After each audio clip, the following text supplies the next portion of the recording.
We spent some time at the beginning of the webcast talking about this, but I'd like to come back to it.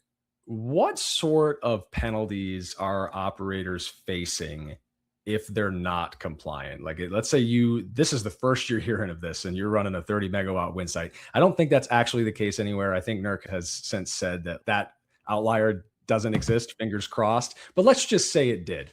What sort of sanctions would they be up against? One of our attendees would like to know.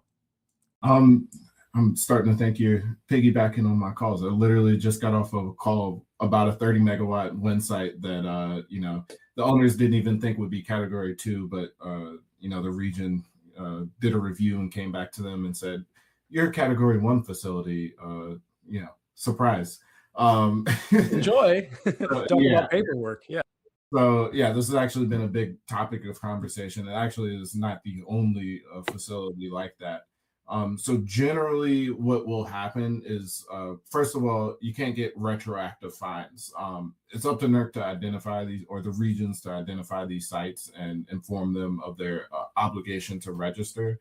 So you can only be held responsible from the point that you are registered. So even if a site was constructed in 2010 and, a month ago, a region came to you and said, "Hey, you're a category 1 facility, you need to register." If you register in April, you can only be responsible for compliance from April when that registration letter was sent on forward. So that's the good news.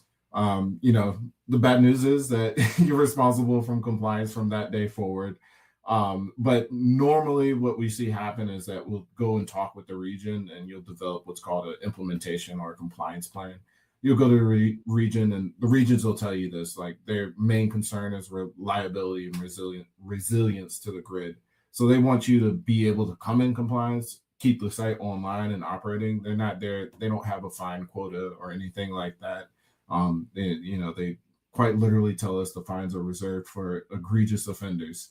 But as long as if you're working with them, communicating with them, and making steps towards compliance in a reasonable time frame, you'll be okay.